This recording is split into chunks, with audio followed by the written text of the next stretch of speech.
আমাদের কি ৭১-এ একই রকম একটা এক্সপেরিয়েন্স ছিল না আমাদের জাতির? আমাদের মুক্তিযোদ্ধারা এই ২৪-এ যে লড়াই তার চেয়ে অনেক টাফ লড়াই করেছেন, হাজার হাজার গুণ বেশি টাফ। তারা বন্দুক হাতে একটা প্রশিক্ষিত মিলিটারির বিরুদ্ধে দাঁড়িয়েছেন। তারা মাসের পর মাস খেয়ে না খেয়ে, আধপেটা খেয়ে, বৃষ্টিতে ভিজে, রোদে পুড়ে, লুকিয়ে থেকে যুদ্ধ করেছেন। তারপর খুব অল্প সময়ের মধ্যে একটা অংশকে অনিয়মে জড়িয়ে পড়েনি। 73-এর সে বিখ্যাত সিনেমা আবার তারা মানুষ বানাতে হয়েছিল খান আতাউর রহমানকে। সো সেই তরুণরা যদি এই ধরনের পথে যেতে পারে, সেই সময়ের সমাজে আমাদের এখনকার চাইতে ফার শুদ্ধ একটা সমাজ ছিল। আমাদের এখনকার সমাজ কিন্তু দুর্নীতি এবং দুর্বৃত্তকে সমর্থন দেওয়া বা প্রশ্রয় দেওয়ার সমাজ। সেই সমাজে এটা তো খুবই স্বাভাবিক ছিল। আমি মনে করি একটা অংশ বা বড় একটা অংশ এটা জড়াবেন। আমি আরো খোলামেলা বলি, 1 বছর হয়ে গেছে, 1 বছরকে সামনে রেখে এখন আগের চাইতে আরেকটু খোলামেলা কথা বলছি, এগুলো আগে বলিনি এভাবে। ধরুন যে তরুণরা আজকে এই অনিয়মে জড়াচ্ছেন, এই তরুণরা একটা মুভমেন্টে নেমেছিলেন। সেটা হচ্ছে তারা এর উপরে কোটা আবার নতুন করে ইম্পোজড হয়েছে, তারা সেটাকে সরাতে চান। তারা বিসিএস চাকরি করতে চান। কেন চান বিসিএস চাকরি করতে? আমি বেশ কয়েক বছর আগে একটা কলাম লিখেছিলাম, বিসিএস ব্যাধি। এটাই এইটুকু হেডলাইন। এটা একটা ডিজিজে পরিণত হয়েছে। মানে আপনি আর কিছু করেন না বয়স 30 হওয়া পর্যন্ত, বিসিএস দিতে থাকেন। ভালো কোনো চাকরি প্রাইভেট অথবা গভর্নমেন্ট পেলেও, ধরুন গভর্নমেন্ট একটা ব্যাংকে এই বিসিএস এর সেম ক্যাডারের চাকরি পাওয়া যায়, পেয়েছেন, আপনি ওটা করবেন না, বসে আছেন, বিসিএস দেবেন। বাংলাদেশ ব্যাংকের এন্ট্রি যে এডি পজিশন, ভালো পজিশন হবে না। এমনকি আপনি সরকারি অন্য একটা চাকরি পেয়েছেন, ওটা না, আপনি দিতে থাকেন বিশেষ 2-3টা ক্যাডারে ঢোকার জন্য। এত এত কেন আপনি করছেন? এবং আপনি যখন এই চাকরিগুলো পান, খুব অল্প সময়ের মধ্যে যখন প্রচুর টাকা বানিয়ে ফেলেন, দেখবেন এই সমাজে কোনো প্রশ্ন নাই। আপনি যে ফ্ল্যাটে একজন ধনী মানুষ ব্যবসায়ী করে উনি এখানে আছেন, একজন অনেক আর্ন করে, ডাক্তার, লয়ার, তার বৈধ ইনকাম দিয়ে একটা ফ্ল্যাট কিনেছেন, পাশের বাড়িতে দেখা গেল একটা ফ্ল্যাট কিনলো কয়েকদিনের মধ্যে, একটা বিসিএস চাকরি পাওয়া মানুষ, আমরা কেউ প্রশ্ন করি না। তো এই যে যারা নামলেন রাস্তায়, আমি সবার কথা বলছি না, একটা উল্লেখযোগ্য অংশের লক্ষ্য ছিল এই সরকারি পদ ব্যবহার করে ধনী হবেন। তো তিনি যখন আজকে এই অপশন তার পাশে দেখেন, তিনি অপশন নেবেন না কেন?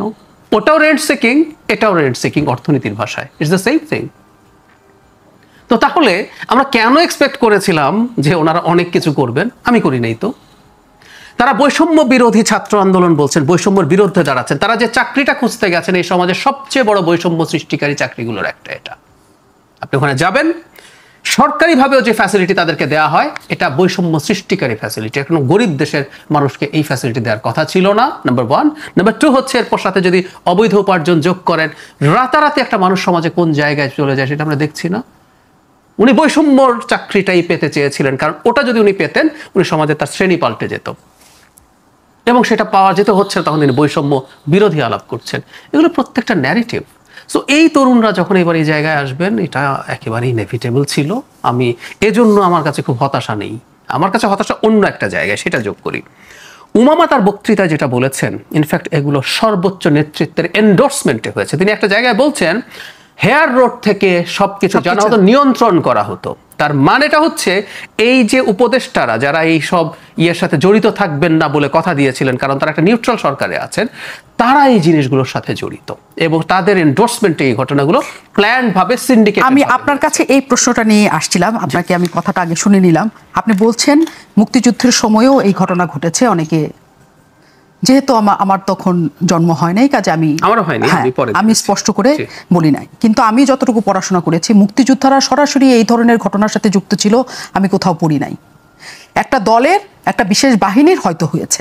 এখন যদি বলা হয়ে থাকে যে এনসিপি বা বৈষম্য বিরোধী ছাত্র আন্দোলন মুক্তিযুদ্ধের সাথে সম্পৃক্ত বলে তারা এটা করেছে, সেটা আলাদা প্রশ্ন। কিন্তু উমামা ফাতেমা যে কথাগুলি বলেছে, তিনি স্পষ্ট বলেছেন, আপনারা রাজনৈতিক দল করবেন, আপনারা উপদেষ্টা হবেন, আপনারা সরকারের অংশ হবেন, এগুলো আপনাদের শুরুতে সবার সাথে ক্লিয়ার হওয়া দরকার ছিল। কারণ তারা যে সমর্থনটা পেয়েছে এই দেশের মানুষের, তারা পেয়েছে যে এই দেশটাকে তারা পরিবর্তন করবে। আগে কারা কি করেছে সেইটাই যদি তারা করে এবং সেটাই যদি সহজ হয়, সেটা যদি আমরা মেনে নেই, তাহলে তো এত কিছু করার দরকার ছিল না, এত প্রাণ যাওয়ারও দরকার ছিল না। তারা আলাদা কিছু করবে সেই স্বপ্ন এই দেশের মানুষকে দেখিয়েছিলেন। আপনি হয়তো দেখেন নাই, আপনি হয়তো বুঝতে পেরেছেন যে এটা অন্য কিছু হবে না, কিন্তু 80% 90% মানুষই সেটা দেখেছে যারা রাস্তায় নেমে এসেছিল। এই যে একটা প্রতারণা বোধ তৈরি হওয়া, সেটা কি আপনি মনে করেন অনুচিত? উচিত নাকি প্রতারণা তৈরি হবে? আচ্ছা, অন্য একটা জায়গা আছে, সেই জায়গাটা আসছি। আমি মুক্তিযুদ্ধের কথা এই কারণে বলছি, আমি দল হিসাবের কথা বলছি না। ধরুন যে মুক্তিযোদ্ধাটা জীবন বাজি রেখে যুদ্ধ করে, ধরুন 10 জন যদি হয়, ও তো মারা যেতে পারতো, ও জেনে শুনে যুদ্ধে গেছে না, সেই মানুষটাই এসে দেশে, তার হাতে তো তখন অস্ত্র, অনেক অস্ত্র জমা দেয়নি, সেই অস্ত্র নিয়ে অনিয়মে জড়িত, একটা জায়গায় আড়ত লুট করছে মানুষের কাছে, এরকম ঘটনা ঘটেছে, ওই সময়কার লোকজন জানে। তো আপনি একটা ব্যক্তি হিসাবে চিন্তা করুন না কেন সেই ব্যক্তিটা কেন পাল্টে গেল, যে মাত্র দেশের জন্য মারা যেতে যাচ্ছিল, অথচ সেই মানুষটাই এখন এভাবে পাল্টে গেছে, সেটা বলেছি। উমামা যে কথাটা বলছেন, ধরুন দল করা না, আসলে এনাদেরকে নিয়ে আলোচনাটা কেন বেশি হয় এইটা মাথায় রাখতে হবে। আমরা এই জিনিসটা মিস করি, অনেকে বলে যে বিএনপির লোকজন চাঁদাবাজি করছে, এটা নিয়ে এত কথা নাই, আমাদেরকে নিয়ে এত কথা কেন, আমি অনেককে বলতে শুনি। এটা কারণ হচ্ছে এই এক্সপেকটেশন আপনি আপনার উপরে তৈরি করেছেন। আমি প্রায় একটা উদাহরণ দিই, অরবিন্দ কেজরিওয়াল যে এবার নির্বাচনে হেরে গেলেন, তার সরকার কি বিভৎস সরকার চালিয়েছে? উত্তর হচ্ছে না। ওনার চাইতে খারাপ পারফর্ম করে ভারতের অনেক রাজ্যে রিইলেক্টেড হয়েছে, কিন্তু উনি হন নাই। কারণ কেজরিওয়ালের ব্র্যান্ডিং ছিল ওনার মার্কা ঝাড়ু, আমি ঝেঁটিয়ে দুর্নীতি দূর করবো, এবং উনি দুর্নীতি বিরোধী মুভমেন্ট দিয়ে কেজরিওয়াল হয়ে উঠেছেন আন্না হাজারের সাথে। তারপর তিনি যখন এই কয়েকশো কোটি টাকা, ভারতের হিসাবে অনেক বেশি নয়, আবগারি শুল্ক নিয়ে সেখানে ওই যে মদের আবগারি লাইসেন্স দেওয়া নিয়ে খেলেন, তার বাড়িতে তিনি কোভিডের সময় ইটালিয়ান মার্বেল লাগিয়েছেন, তারপরে অটোমেটেড পর্দা লাগিয়েছেন। এখন মানুষ চিন্তা করছে এটা কেজরিওয়ালের সাথে যায় না, দ্যাটস দ্য পয়েন্ট। সো এদের ক্ষেত্রে মূল সমস্যা প্রতারণা বোধটা কোন জায়গায় জানেন? কারণ সে আমাকে বলছিল যে আমি একটা নতুন বন্দোবস্ত দেব, আমি একটা নতুন রাজনীতি আনছি, আমি অন্যের চাঁদাবাজিকে সমালোচনা করছি, এখানে আমরা প্রতারিত বোধ করছি, এই জন্য সমালোচনাটা বেশি। এবং আমি আপনার কাছে আরো আসবো নিশ্চয়ই, আমি আব্দুল নূর তুষারের কাছে যাই, একই সাথে আমরা আলোচনাতে ঢুকি। অনেক ধন্যবাদ আব্দুল নূর তুষার আমার কাছে এসেছেন। যদিও ডাক্তার জাহিদুর রহমান বলছেন যে এটা সহজ, এটা সব সময়ের জন্য হয়েছে, আপনার কাছে আমার প্রশ্ন, আসলেও এটা সহজভাবে হওয়ার কথা কিনা, মানে স্বাভাবিকভাবে হওয়ার কথা কিনা? এবং এই যে হেয়ার রোডের সমস্ত কিছু নির্দেশনা দেওয়া হতো, হাওয়া ভবন বলেন, আমরা গণভবন বলেন, এগুলো নানা ভবনের কথা শুনে শুনে আমরা একটা জায়গায় আছি, এখন শুনছি হেয়ার ভবন তো বলা যায় না, হেয়ার রোড থেকে আমাদের এটা তৈরি হচ্ছে। তাহলে আমরা সবসময় এক ভবন কেন্দ্রিক রাজনীতির দিকে আমরা চলে গেলাম, আমাদের বৈষম্য কি দূর হলো কিনা, বা আমরা নতুন কিছু পেলাম কিনা? আসলে ভবন কেন্দ্রিক না, এটা ব্যক্তি কেন্দ্রিক। ব্যক্তি একটা ভবনে ওঠে বলে ভবনটা বিশেষত্ব পায়। তাই আমি বলবো যে এইখানে উমামার কথায় কতগুলি সত্য উঠে এসেছে, কিন্তু পাশাপাশি উমামার কথা এটাও উঠে এসেছে যে সে নিজে তো এটার এনেবলার। তারা যে একটা চমৎকার শব্দ চালু করেছে না, যে আপনি যদি তখন চুপ করেও থাকেন তাহলে আপনি এনেবলার। 16 বছর আপনি চুপ করেছিলেন কেন? আপনি দোষর। হ্যাঁ, তো 11 মাস চুপ করেছিল, তো সে নিজেই তো এটার এনেবলার। তো যেসব যুক্তি তারা আমাদেরকে শিখিয়েছেন গত 11 মাসে, সেই যুক্তিগুলি সবগুলি তাদের হাতে আমি বলবো যে ধর্ষিত হয়েছে। মুক্তিযুদ্ধের বিষয়টা আমার একটু মনে আছে, কারণ আমি মুক্তিযুদ্ধের আগে জন্মেছি এবং মোটামুটি স্মৃতি আছে আমার কিছু। যেমন আমার বাড়িতে কাজ ভেঙে যাবে, সেই জন্য আমার বাবা অনেকগুলো কাগজের টুকরো এনে ক্রস করে লাগিয়ে দিচ্ছিলেন, কারণ সবাই ভয় পাচ্ছিলেন যে বোমা বর্ষণ হবে যখন ভারতের সঙ্গে যুদ্ধটা, মানে বিমান বাহিনী আসে। আমার মনে আছে ডগ ফাইট হচ্ছে বঙ্গভবনের ওপরে, দেখা যাচ্ছে এখন যেটা বঙ্গভবন, সেখানে দেখা যাচ্ছে ডগ ফাইট হচ্ছে, আকাশ দেখা যেত অনেক দূর পর্যন্ত। তিতাস গ্যাসে বোমা বর্ষণ করা হয়েছিল, সে আগুনের ধোঁয়া আমাদের বাড়ির ছাদ থেকে দেখা যাচ্ছিল। তো এইরকম কিছু কিছু স্মৃতি আমার আছে, কিন্তু তারপরে আমার স্মৃতি অনেক আছে। মুক্তিযুদ্ধের পরে যারা ফিরেছিলেন তারা সশস্ত্র ছিলেন, গোলা বারুদ সহ ফিরেছেন, ফলে তাদের জন্য ছিনতাই করা, ডাকাতি করা, যে কোনো কিছু করা অনেক সহজ ছিল। এরা তো সশস্ত্র ছিলেন না, এদের কাছে তো বন্দুক গোলা বারুদ ছিল না। দ্বিতীয় হচ্ছে, তখন শ্রেণী শত্রু নিধনের একটা রাজনীতি ছিল। আড়ত টাড়তে ঢুকে গিয়ে মেন্টালি তারা যারা করেছিলেন এটা, অনেকেই তেমন কোনো গ্লানি অনুভব করতেন না, কেননা তারা মনে করতেন যে এই শ্রেণী শত্রুরাই আমাদের গরিব থাকার জন্য দায়ী, অতএব কিছু আড়ত লুট করে নাও। কিছু লোক, সবচেয়ে বেশি যারা এটা করেছেন, আমি বলবো না যে মুক্তিযোদ্ধারা খুব ঢালাভাবে এটা করেছিলেন, তখন মুক্তিযুদ্ধের একটা নেতিবাচক প্রচারণা চলছিল, কিন্তু যারা করছিলেন তারা অধিকাংশই ছিলেন ষোড়শ ডিভিশন। তারা এই অস্ত্র কুড়িয়ে নিয়ে, বা ভাই অস্ত্র নিয়ে বাড়ি ফিরেছে, সেই অস্ত্র নিয়ে সে বেরিয়ে গিয়ে একটা মহড়া করছে, দেখাচ্ছে এই যে আমিও মুক্তিযোদ্ধা। এবং এরাই বেশি আকাশের দিকে গুলি ছুটছিলেন, গন্ডগোল করছিলেন, বিভিন্ন জায়গাতে পড়ে থাকা গাড়ি, জিপ এগুলোর উপর উঠে মোটামুটি ঢাকা শহর টহল দিচ্ছিলেন। এবং আমার মনে আছে, আমার মেজো মামার একটা গাড়ি ছিনতাই হয়েছিল, আমার ছোট মামার বন্ধুরা সেটা করেছিল, ওনার সরকারি গাড়ি, তারা এটা নিয়ে গেছে। এই যে ঘটনাটা ঘটেছে, তারপরে সেটা উদ্ধার করা হয়েছিল। এই বন্ধুরা যারা নিয়েছিল তারা কেউ মুক্তিযুদ্ধ করে নাই, কিন্তু এরা কিভাবে এটা করতে পেরেছিল, এটা উদ্ধার করা হয়েছিল আমার মনে আছে। আমি দেখেন, আমার ব্যক্তিগত স্মৃতির কথা বলছি, তার সাথে এখনকার অনেক তফাৎ আছে। দেশে তখন কোনো চাকরি নাই, ব্যবসা নাই, 20% ধ্বংসস্তূপ। শিক্ষিত লোক, দেশ ধ্বংসস্তূপ, কোনো শাসন নাই। শেখ মুজিবুর রহমান কবে ফিরবেন সেটা নিয়ে মানুষ চিন্তিত। আমাদের আর্মি পুলিশের সক্ষমতা নাই। আর্মির হাতে যে অস্ত্র আছে, মুক্তিযোদ্ধাদের হাতেও সে একই ধরনের অস্ত্র আছে, বা তাদের কাছাকাছি যুদ্ধ করার অভিজ্ঞতা আছে। আর্মির ভাইরা তাদেরই জেনারেল বা তাদেরই কমান্ডার ছিলেন, এরকম একটা ব্যাপার আছে, একে অন্যকে চিনে। ফলে একটা অন্যরকম পরিস্থিতি ছিল। কিন্তু আজকে স্বাধীনতার এত বছর পরে এসে যখন দেশে আর্মি আছে, পুলিশ আছে, দেশে প্রশাসন আছে, দেশে এক জায়গা থেকে আরেক জায়গায় যেতে 2 ঘন্টার বেশি লাগে না, তখন কোন একটা আইন শৃঙ্খলা পরিস্থিতির অবনতি হলে এক জায়গা থেকে আরেক জায়গায় যেতে কোনো জায়গাতে 2 দিনও লেগে যেত। আমার মনে আছে যে ঢাকা থেকে চিটাগাং যাওয়ার পথে একাধিক ফেরি এবং নদী পার হতে হতো। এইখান থেকে ভৈরব ব্রিজটা ভাঙা ছিল এবং আমরা ওই পারে যেতে পারছিলাম না, রেলগাড়ি আসতে পারতো না। তাহলে ওরকম একটা অবস্থায় যে মাৎসন্যায় হয়েছিল কিছুদিনের জন্য, সেইটা কিন্তু কন্ট্রোল করা সম্ভব হয়েছিল 2 বছরের মধ্যে। কিন্তু এখন যেটা হয়েছে, দেশে তো এরকম মাৎসন্যায় ছিল না। কিন্তু যারা আমাদেরকে বললেন যে গণতন্ত্রের দাবিতে আন্দোলন হচ্ছে, বৈষম্য দূর করার জন্য আন্দোলন হচ্ছে, এই আন্দোলন আমাদেরকে একটি সুষম সমাজ ব্যবস্থা দেবে যেখানে আইনের শাসন, মেধার শাসন, যোগ্যতার শাসন আসবে, এখানে এমন মানুষেরা আমাদেরকে শাসন করতে এলেন যারা কিনা তাদের নিজ নিজ ক্ষেত্রে অসাধারণ খ্যাতিসম্পন্ন, এসব বলার পরে যখন তারা মানুষের বাড়িতে ঢুকে জুতা জামা নিয়ে বেরিয়ে আসেন, বাটার দোকানের মধ্যে ঢুকে সেটা অনেক জুতা নিয়ে আবার ইন্টারনেটে দিয়ে দেন যে কিছু জুতা বেশি এনেছে বিক্রি করছি, এবং আমরা শেষ যেটা দেখলাম যে একটা গাড়ির কাচের মধ্যে দিয়ে টাকা নেওয়া হচ্ছে, বলা হচ্ছে বড় ভাই তো আরো বলেছিল, এবং বড় ভাইকে নাকি মহিলা বলছেন যে আরো দিয়েছেন, এবং তারপরে যে আমার আপু বা আমার মেয়ের সমান যাই বলেন, ওদেরকে ভাই বলা যাবে না কন্যা বলা যাবে আমি তো জানি না, কিন্তু এখন এসে 2.5 ঘন্টা ধরে সে যেটা বলছে, এই কথাটা 10 মাস আগে বললে, 9 মাস আগে বললে তো ভালো হতো। কি হতো? ওই যে যেটা 16 বছর আগে বললে হয়তো। মানে তখন কি হতো? একটা আন্দোলনের পর তারা একটা নিজেদের মতো করে একটা সরকার গঠন করেছে, তারা চেয়েছে যে এই দেশটার পরিবর্তন হবে, সকল কিছু হবে। 9 মাস আগে যখন শেখ হাসিনা সরকার চলে গেছে, তারপরে ওমামা বলল যে এই উপদেষ্টা পরিষদ আমি চাই নাই, তাহলে কি পরিবর্তনটা হতো? আমি আপনাকে একটা প্রশ্ন করি, এই যে তারা বিসিএস এর চাকরি কোটা এটা নিয়ে এত আন্দোলন করেছে, এই আন্দোলনের সাথে জড়িত কেউ কি বিসিএস দিতে বসেছে? না, বিসিএস তো ওইভাবে হয় নাই, কিন্তু এটা নিশ্চয়ই তার আগেই বিসিএস এর ফর্ম ফিল আপ করেছিল। এইবারে তো সার্জিস এবং হাসনাতের হয়েছিল, তারা রিটেনে বসেন নাই। হ্যাঁ, এক হচ্ছে এটা। 2 হচ্ছে যে এরা কি নতুন ভাবে বিসিএস রেগুলারাইজ করার জন্য কোন আন্দোলন করেছেন যে প্রতি বছর বিসিএস হতে হবে, চলেন আমরা সরকারি কর্ম কমিশন ঘেরাও করে বলি যে প্রতি বছর বিসিএস হতে হবে, বিসিএস এর রেজাল্ট 2 বছরের মধ্যে দিতে হবে, বিসিএস এ মেধার ভিত্তিতে কোনো কোটা তুলে দিয়ে সব মেধার ভিত্তিতে নিয়োগ দিতে হবে, এগুলো কিচ্ছু চায় নাই তারা। তারা কোথায় ঘুরছে? তারা ঘুরছে বিভিন্ন জায়গাতে। তারা সরকারি কর্মকর্তা হয়ে যে সুবিধাটা তারা পাবেন বলে ভেবেছিলেন, এখন তারা নিজেরাই সরকার হয়ে এই সুবিধাগুলিকে নিয়ন্ত্রণের জায়গায় যাওয়ার চেষ্টা করছেন। এই জায়গাতে আপনি যে প্রশ্নটা করেছেন, আমরা যারা সাধারণ জনগণ, আমাদের কাছে মনে হয়েছে যে আমরা কোনো জায়গাতে তাদের যেই কথা এবং তাদের কাজ, সেখানে মিল খুঁজে পাচ্ছিলাম। শুধু যে মিল খুঁজে পাচ্ছি না তাই না, তারা পুরনো রাজনীতির বহু জিনিস নিজেরা গ্রহণ করেছেন। আগের রাজনীতি ট্যাগিং করতো, তারাও ট্যাগিং করেন। আগের রাজনীতি নির্বাচনের চেয়ে সংস্কারকে বেশি, উন্নয়নকে বেশি গুরুত্বপূর্ণ মনে করত, এখনকার সরকার নির্বাচনের চেয়ে সংস্কারকে বেশি গুরুত্বপূর্ণ মনে করে। তাদের নতুন দল বলে দিয়েছে সংস্কারের বিশেষ শর্ত পালিত না হলে তারা জুলাই সনদেও সাইন করবে না, যে জুলাই সনদটা তাদের জন্যই তৈরি করা হচ্ছে, তারা এটা দাবি করেছেন। অন্য রাজনৈতিক দল কিন্তু এটা দাবি করে না এইভাবে। জুলাই সনদের জন্য সবচেয়ে বেশি কথাবার্তা বলেছেন যারা, তারা এখন বলছেন যে এই সংস্কারের এটা না হলে আমরা জুলাই সনদেও সাইন করব না।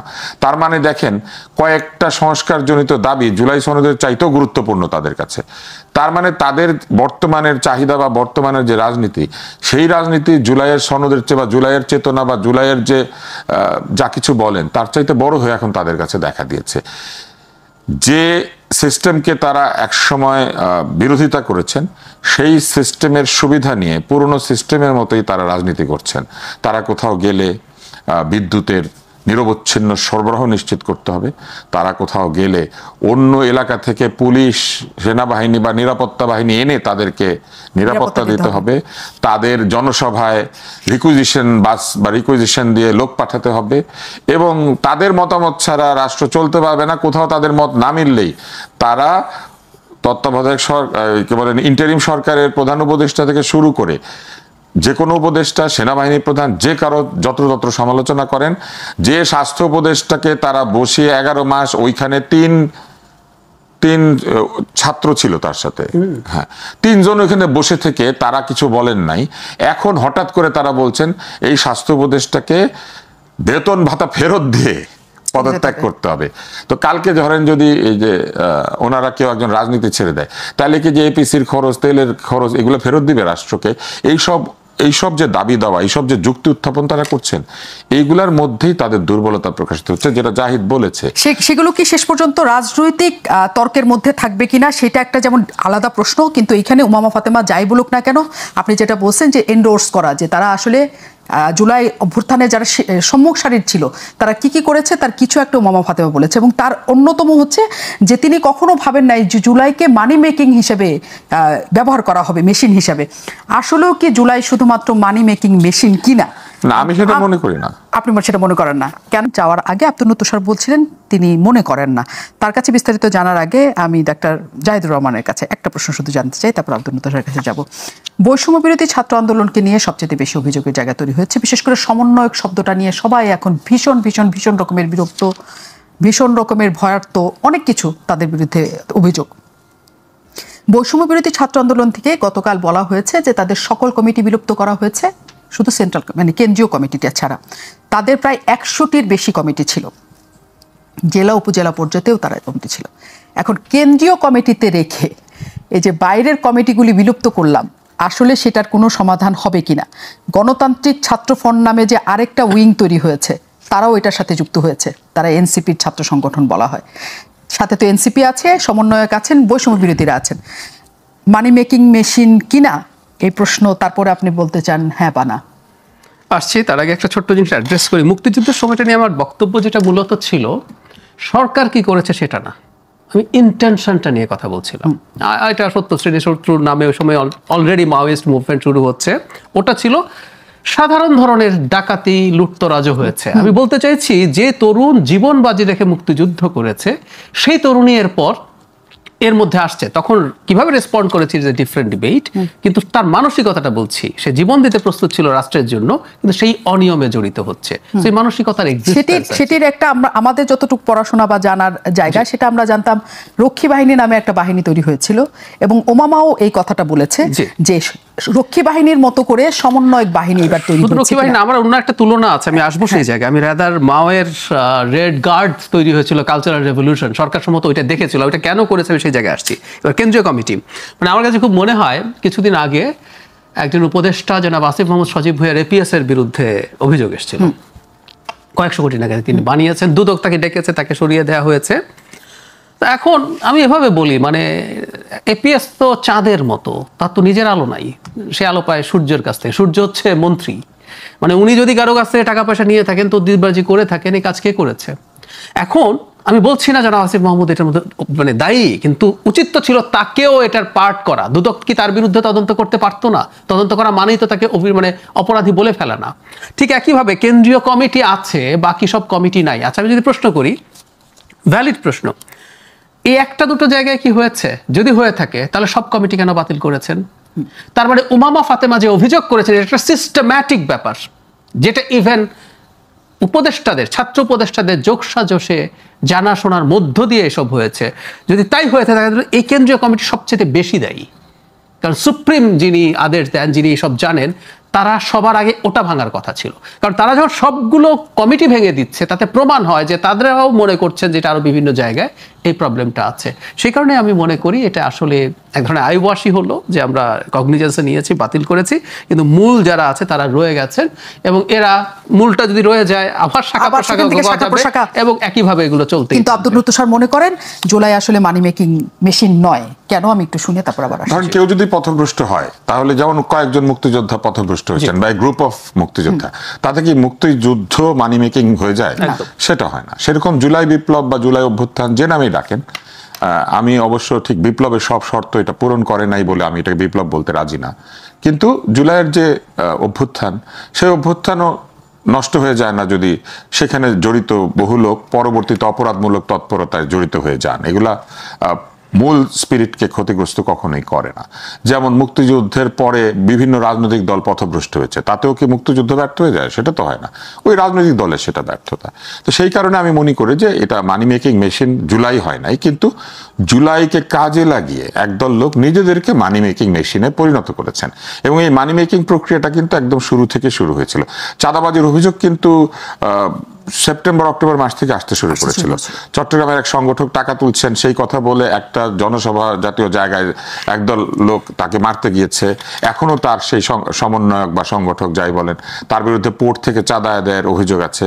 এরকম বিভিন্ন জায়গাতে ছোট ছোট চাঁদাবাজের নাম তখন থেকে উঠে আসছিল, এবং সেইটারই একটা বৃহৎ প্রক্রিয়া পরবর্তীতে আমরা দেখেছি ডিসি নিয়োগের সময়, ডিসি নিয়োগ বাণিজ্য, যেটা এখন উমামা বলছেন। তো তখন তো উমামা বলেন নাই, তো মানুষ জানের ভয়ে 16 বছর চুপ করে থেকেছিল, কারণ গুম হয়, খুন হয়। এখন তো গুম খুন হয় না, এখন তো কেউ কাউকে তুলে নিয়ে যায় না, তাই না? এখন কথা বলার এত স্বাধীনতা আছে, আর সেই কথা বলার স্বাধীনতার জন্য যারা লড়াই করলেন, গুম খুনের বিরুদ্ধে যারা লড়াই করলেন, তারা কোন ভয়ে 11 মাস চুপ করে থাকলেন বা 10 মাস? এই ঘটনাগুলি এখন ঘটছে কারণ এখন তাদের মধ্যে ওই অভ্যুত্থানের যে স্পিরিট, সেইটা অর্জন করার চাইতে ব্যক্তিগত লাভালাভের বিষয়ে তাদের মনোযোগ বেড়ে গিয়েছে। কে এমপি হবেন, কে মিনিস্টার হবেন, কে ভবিষ্যতে প্রধানমন্ত্রী, কে কিছু পয়সা করি বানাবেন, কে দলের মধ্যে বেশ কিছু পাবেন, এগুলো নিয়ে তাদের মধ্যে নানান দ্বন্দ্ব সংঘাত তৈরি হয়েছে, এবং সেই দ্বন্দ্ব সংঘাতের ফলেই নানান ধরনের বিষয় উঠে আসছে। যেমন দেখেন, এই বৈষম্য বিরোধী ছাত্র আন্দোলন নিয়ে আপনি যে কথাটি বললেন, এটা প্রথমে একবার বিলুপ্ত করে দিতে চেয়েছিল, তারপর আবার সেটা রেখেছিল, সেইখানে মুখপাত্র এসে উমামাকে রেখেছিল। একদল তাদের মধ্যে থেকে অভিযোগ করলেন যে উমামা নাকি ঠিক জোর করে এই আসনটা নিয়েছে, সে নাকি মানুষজনকে ঠিক এক ধরনের ইমোশনালি ইয়ে করে, তাদেরকে ব্ল্যাকমেইল শব্দটা ব্যবহার করতে চায় না, মানে ইমোশনালি অ্যাপিল জানিয়ে সে ওই জায়গাতে গিয়ে মুখপাত্র হিসেবে বসে পড়েছিল, তার মুখপাত্র আর কথা ছিল না। কিন্তু আমরা কিন্তু উমামাকেও বেশ কয়েকবার দেখেছি সে সচিবালয় ঘুরছে। তো ধরেন সচিবালয়ে সে কি করতো? সচিবালয়ে তার কি কাজ ছিল? সে কি কোনো পলিসি মেকিং এ ছিল, কোনো কমিশনের মেম্বার ছিল, কোনো কমিটিতে ছিল? তাহলে সে সচিবালয়ে ঘোরাঘুরি করছে, এরকম ছবি কিন্তু একাধিকবার এসেছে। যখন সচিবালয়ে কোনো বাহিনী ঢুকে নাই, মানে একা সে ঘুরে বেড়াচ্ছে, এরকম ছবি এসেছে, আমি ফেসবুকে দেখেছি, ইন্টারনেটেও বিভিন্ন জায়গায় দেখেছি। তার মানে সে তখন ওইখানে কি করছিল? এই তদবির, এই বিষয়গুলি শুরু হয়েছিল। আপনি দেখেন, স্বাস্থ্য উপদেষ্টা 3 জনকে ব্যক্তিগত ভৃত্য কোটায় নিয়োগ দিয়েছিলেন। এটা আসলে ব্যক্তিগত সহকারী বলে, কিন্তু আমি এদেরকে ব্যক্তিগত ভৃত্যই বলি। তো সেখানে 3 জন লেগেছিল তার, 3 জনকে নিয়োগ দিয়ে 2 জনের বিরুদ্ধে দুর্নীতির অভিযোগ, সেই দুর্নীতির বিচার টিচার হয় নাই। এটা যখন ঘটলো, 3 জনকে নিয়োগ দিল, তখন তো কেউ প্রতিবাদ করে নাই, তখন তো আব্দুল্লাহ সাহেব বলেন নাই যে আপনি কিন্তু উল্টাপাল্টা করলে আপনার বেতন ফেরত দিয়ে চলে যাইতে হবে। এখন ধরেন এটা যদি হয়, বেতন ফেরত দিয়ে স্বাস্থ্য উপদেষ্টা চলে যাচ্ছেন, তাহলে কালকে আরো কয়েকজনকে এরকম বেতন ফেরত দিয়ে চলে যাইতে হবে। এখন বেতন ফেরত দেওয়ার প্রশ্ন যদি উঠে, তাহলে আরো প্রশ্ন উঠবে। আজকে তারা বলছেন যে এই সরকার তাদের ঠিক মন মতো চলছে না। অন্তর্বর্তী সরকারের কি তাদের মন মতো চলার কথা, নাকি গোটা জাতির প্রত্যাশাকে পূরণ করার জন্য চেষ্টা করার কথা? অন্তর্বর্তী সরকারের কি কোনো একটি দলকে খুশি করার কথা, নাকি গোটা জাতির যে খুশি হওয়ার বিষয়টা সেই দিকে নজর দেওয়ার কথা? কিন্তু তাদের স্টেক তো এটার মধ্যে বেশি, কারণ হচ্ছে তারা এই সরকারকে নিজেরা পছন্দ করেছিলেন। না, তারা যাকে পছন্দ করেছিলেন, মাত্র 11 মাসে হানিমুন শেষ হয়ে, ঝগড়াঝাটি হয়ে এখন একটা ডিভোর্সের পর্যায়ে চলে যাচ্ছে, এবং সেইখানে দেনমোহরের টাকা ফেরত দিয়া চলে যাইতে হবে। ব্যাপারটা কি এরকম? মানে আমি দেনমোহরের টাকা আপনি দিয়েছিলাম, এটা ফেরত দিয়ে দেন, মানে বেতন ফেরত দেন, এইটা কি ঠিক হচ্ছে? এই যে অবস্থাটা তৈরি হচ্ছে, এতে করে জনগণের মধ্যে হতাশা তৈরি হচ্ছে। এইটাই আমরা বলছি। এবং ডাক্তার জাহিদুর রহমান, যে কথাটি আসলে সবসময়ের জন্য ছিল, শুধু উমামা বলেছেন এই কারণে না, কারণ ছাত্ররা যে কাজটা করেছে জনমানুষের মধ্যে তারা হিরো হয়ে গিয়েছিল। আমরা যখন 90-এর গণ আন্দোলনের কথা শুনি, তখনও আমরা জানি যে তারা আন্দোলনই করেছিলেন। পরবর্তীতে খুব কম সংখ্যক ছাত্র নেতাই পরবর্তীতে রাজনীতিতে ঢুকে তারা আর ছাত্র নেতাদের কথা তারা তাদের মতো করেছিলেন, এবং সমস্ত ছাত্র আন্দোলন থেকে কিছু নেতা বের হয়, তারপরে সবটাই। কিন্তু এইখানে আমরা দেখেছি যে তারা আলাদা রাজনৈতিক প্ল্যাটফর্ম তৈরি করেছেন, দল তৈরি করেছেন, এবং তারা নানা ধরনের এরকম সমালোচনার মুখে পড়েছেন। জনগণ ছাত্রদের চেয়েছিল একটা প্রেশার গ্রুপ হিসেবে, যে রাজনৈতিক দলগুলোকে তারা ওয়াচডগ হিসেবে কাজ করবে, রাজনৈতিক দলগুলো যাতে ভুলভ্রান্তি না করতে পারে, তারা সবসময় সতর্ক থাকবে।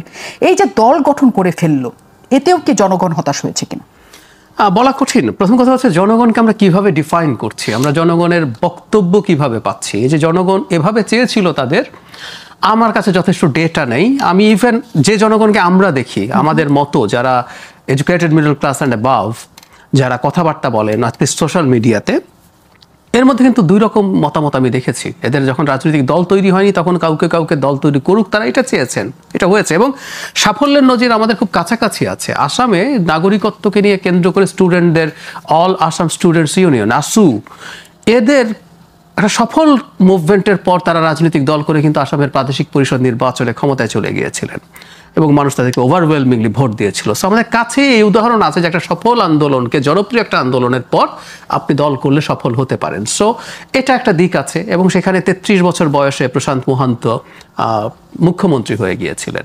তো সেই রকম একটা পরিস্থিতি আমাদের এখানে হয়তো ছিল এবং অনেকে চেয়েছিলেন দল করুক, এবং আমার ব্যক্তিগত অপিনিয়ন যদি বলি, আমি চেয়েছিলাম তারা দল করুন, কিন্তু তাদের সরকারে যাওয়াটা আমি একেবারেই পছন্দ করিনি।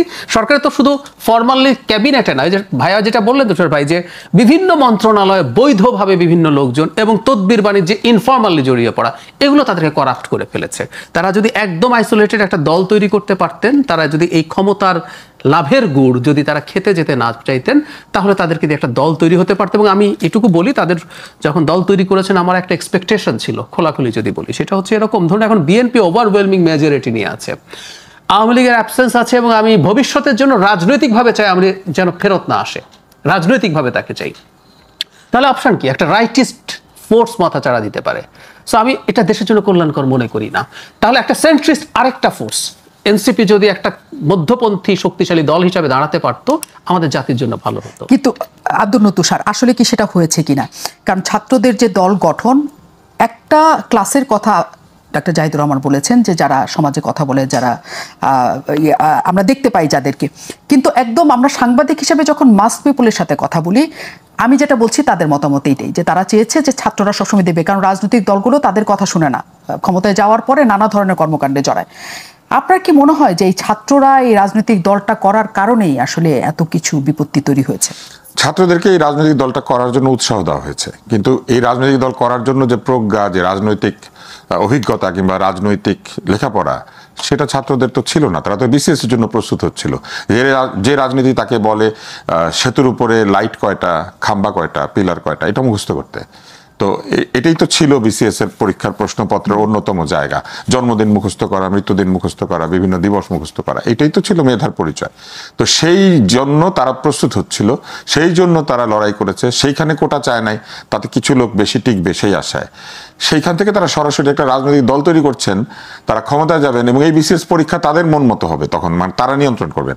কিন্তু একটা জিনিস লক্ষ্য করে দেখেন, যখন তারা এই রাজনৈতিক দলটি তৈরি করেছেন, তারপরে তাদের কি কাজ হতে পারতো যে তারা আমাদেরকে বলবেন যে নতুন বন্দোবস্তের অর্থনীতিটা কি হবে, নতুন বন্দোবস্তের রাজনীতিটা কেমন হবে, নতুন বন্দোবস্ত নারী অধিকারের ব্যাপারে কি মতামত রাখে, নতুন বন্দোবস্ত মানুষের ধর্মীয় স্বাধীনতা কিভাবে দেবে, নতুন বন্দোবস্ত সংখ্যালঘু এবং সংখ্যাগুরুর যে একটি বিষয় রয়েছে বাংলাদেশে, এটাকে কিভাবে সলভ করবে, কিভাবে যারা কম সংখ্যায় তাদের নিরাপত্তা তারা কিভাবে দিবে।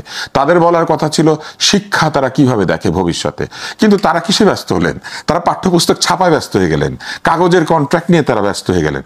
শিক্ষা নিয়ে তাদের কোনো বক্তব্য নাই, রাজনীতি নিয়ে কোনো বক্তব্য নাই। তাদের এই যে নির্বাচনকে কি করে নিরাপদ করা যেতে পারে, এইটা নিয়ে তাদের কোনো কথা নাই। তাদের কথা হচ্ছে যতক্ষণ পর্যন্ত পিআর ঠিক না হবে ততক্ষণ পর্যন্ত নির্বাচন হবে না।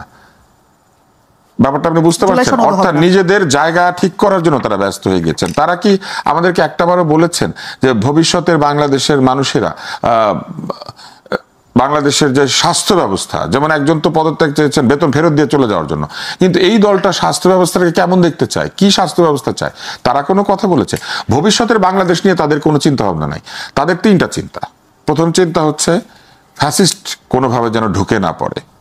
তো ফ্যাসিস্ট কি নিজের ইচ্ছায় ঢুকে নাকি নিজের ইচ্ছায় বের হয়?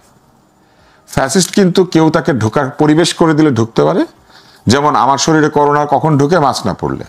আর বের হয় কিভাবে? বের হয় ওষুধ দিতে হবে, বেরো দিলে বের হয়ে যায়। তাহলে এরাই ফ্যাসিস্ট তাড়িয়েছেন, এরাই ঢোকার পরিবেশটা তৈরি করছেন, এটা হচ্ছে একটা। দ্বিতীয় তাদের বড় চিন্তা হচ্ছে যে কোনো মূল্যে যে কোনোভাবে ক্ষমতার একটা ভাগ লাগবে। আর তৃতীয় চিন্তা কি হচ্ছে? তৃতীয় চিন্তা হচ্ছে যতদিন পর্যন্ত নির্বাচন ঠেকিয়ে রাখা যায় ততদিন পর্যন্ত তো আমরা এরকম ঘুরতে পারি, আমরাই এই দেশের সর্দার। এই তিন চিন্তা নিয়ে তারা ব্যস্ত আছেন, কিন্তু আমাদেরকে এখনো পর্যন্ত বলেন নাই নতুন বন্দোবস্তের মধ্যে কি বন্দোবস্ত আছে। কিন্তু এই বন্দোবস্তের মধ্যে ছাত্ররা আসলে যে জায়গায় আছে নিজেদের দল নিয়ে তারা পুরো দেশ ঘুরছে, শুধু তাদের দোষকে আমরা দিতে পারি কিনা সেটা আপনি হচ্ছে একটা প্রশ্ন। বক্তৃতা বলেন তো, হ্যাঁ? যে বক্তৃতার মধ্যে তারা যে যে পদযাত্রা করছে, একটা বক্তৃতার মধ্যে বাংলাদেশ কেমন হবে, না, একটা সেটা সুন্দর ছিল না। বক্তৃতা এখনো পর্যন্ত আমরা পাই নাই। কিন্তু আমি আপনাদের কাছে এটাই বলতে চাই, শুধুমাত্র এনসিপি বৈষম্য বিরোধী বা গণশক্তি আন্দোলনকে কি আমরা দোষী করব কিনা সেই প্রশ্নটা আপনাদের রাখতে চাই আমি এই কারণেই। রাজশাহীর একটা খবর আছে আমাদের কাছে, সেখানে 123 জন চাঁদাবাজের তালিকা তৈরি করা হয়েছে, যার মধ্যে 44 জনই হচ্ছে বিএনপির, চলে যাওয়া আওয়ামী লীগের আছে 25 জন, জামাতের আছে 6 জনের নাম, ঠিক আছে, আর বাকিদের এই বৈষম্য বিরোধী।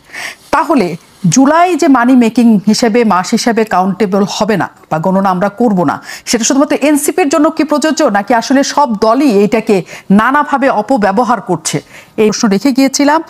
আব্দুল তুষারকে দিয়েই শুরু করি, যে এই যে চাঁদাবাজদের তালিকা, সেখানে সকল দলের নাম আছে, কাজে শুধুই জুলাইকে কাজে লাগিয়ে এনসিপি লাভবান হচ্ছে বা বৈষম্য বিরোধীরা, তা কি বলা যায়?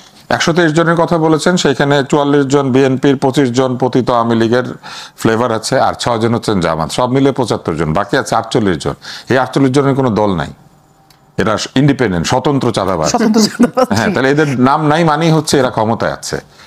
এখানে এনসিপির কেউ নাই, কিংবা এখানে বৈষম্য বিরোধীদের কেউ নাই, জুলাই বিপ্লবীদের কেউ নাই। তার মানে ধরেই নিতে হবে যে ওই এলাকাটাতে দারুণ, এরা কেউ চাঁদাবাজি করে না, অন্যান্য জায়গায় করছে।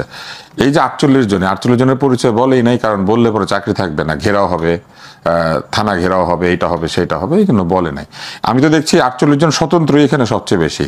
এখন এই ঘটনা যদি সত্যি হয়, তাহলে তো এই আইন শৃঙ্খলা পরিস্থিতির দায় সম্পূর্ণভাবে স্বরাষ্ট্র উপদেষ্টাকে নিতে হবে, যে এত বড় বড় দল থেকে 44 জন, 25 জন আর 6 জন, আর স্বতন্ত্র চাঁদাবাজ 48 জন। একটা এলাকায় স্বতন্ত্র চাঁদাবাজ গজি উঠেছে, যাদের দল টল কিচ্ছু নাই, তারা একাই রাজা। এইরকম একটা আইন শৃঙ্খলা পরিস্থিতি করার জন্য তো স্বরাষ্ট্র উপদেষ্টার কাছে আসলে প্রশ্ন করা উচিত। এবং এইখানেই হচ্ছে এই সরকারের দুর্বলতা, তারা আইন শৃঙ্খলা ঠিক মতো রক্ষা করছে না। এবং আমি দেখলাম যে একটা সভার মধ্যে প্রেস কনফারেন্স উনি সবাইকে বলছেন, ওনার কথা শুনতে পান, উনি নিজে শুনতে পায় কিনা সেটা হচ্ছে প্রশ্ন। সাংবাদিকদের আরেক সাংবাদিকের প্রশ্ন শুনতে হবে এমন কোনো কথা নেই। এইগুলা শুরু হয়েছে, তো এইগুলা যদি হয়, তাহলে কি আসলে মানুষ আস্থা পাবে? তাহলে কি মানুষ বিশ্বাস করবে যে আসলেই সদিচ্ছা আছে যে আইন শৃঙ্খলা পরিস্থিতি উন্নতির? এবং এর পাশাপাশি আরো কিছু কিছু ঘটনা ঘটেছে, এটা বলতে গেলে আসলে আমাদের হাতে সময় নাই। আমি এখানে শেষ করবো, কারণ আমি জাহিদের কথা শুনতে চাই। জাহিদ ভাই, কি মনে হয়? মানে চাঁদাবাজি বাংলাদেশে থাকবে আর অনেক দিন। জুলাইকে নিয়ে না, জুলাই আসুক না, যেমন থাকুক হবে। আমাদের রেন্ট সিকিং এর একটা অর্থনীতি আছে, আজকে সেই হিসাবটা বলার যথেষ্ট সময় নেই, খুব খারাপ শোনাবে। কিন্তু আমাদের এরকম একটা বিরাট অর্থনৈতিক ব্যবস্থার একটা বিরাট অংশ এটার উপরে, ইনফর্মাল এইসবের উপরে ডিপেন্ড করে আছে। আমরা যেটা দেখতে চাইবো ভবিষ্যতে, গণতান্ত্রিক ট্রান্সফরমেশনের সাথে এগুলো ধাপে ধাপে কমবে। কিন্তু আবারও তুষার ভাই খুবই রাইটলি পয়েন্ট আউট করেছেন যে একটা মেজর অংশ, আমি ধারণা করি এর মধ্যে এনারাও আছেন। বিএনপি লোকজন চাঁদাবাজি করে, এটা বিএনপি নিজেরও স্বীকৃতি আছে, কারণ বিএনপি প্রচুর মানুষকে বহিষ্কার করেছে। তার মানে সে নিজেও স্বীকৃতি দেয়, এবং সে, আমরা এক্সপেক্ট করবো কোনোদিন সে যদি ক্ষমতায় আসে, যখন তার হাতে আইন, শাসন, বিচার এগুলো সব থাকবে, সে ওইসব ব্যবস্থাও নেবে, সেটা আমরা দেখতে চাই। কিন্তু ওই একই কথা পুনরায়, যে আপনি আমার উপরে যে এক্সপেকটেশন তৈরি করেছেন, আপনি অন্য চাঁদাবাজি করে বলে আমি করব, এমনকি জামাতের 6 জন, ধরুন আমি জামাতের এই 6 জনকে বিএনপির তুলনায় অনেক বেশি গুরুত্ব দিয়ে দেখতে চাই, কারণ তার ব্র্যান্ডিং হচ্ছে সৎলোকের শাসন চাই। তো এই সৎলোকের শাসন চাওয়া, ব্র্যান্ডিং করা দলটা 6 জন চাঁদাবাজিতে যাবে কেন? এবং তাদের আমির, তাদের এই যে যেদিন উনি ওই যে সোহরাওয়ার্দীতে সমাবেশ করলেন, সেদিন তিনি বক্তৃতার মধ্যে চাঁদাবাজদেরকে ভোট না দেওয়া, চাঁদাবাজের বিরুদ্ধে কথা বলেছেন। এবং আমরা আসলে সেটাই দেখতে চাই, যে এটাকে আসলে সহজ করে সবার মধ্যে এইটাই ঘটবে স্বাভাবিক করার কোনো উপায় নাই। কষ্ট করে উপার্জিত অর্থ অন্যকে আমাকে দিয়ে দিতে হবে চাইলেই সেই চাঁদাবাজদের হাতে, সেই দিনের জন্য মানুষ নিশ্চয়ই বারবার প্রাণহুতি দেয় না। আমরা চাই দেশটা আসলেও সুস্থভাবে সামনে বাড়ুক। সবাইকে অনেক ধন্যবাদ আমাদের সাথে থাকার জন্য।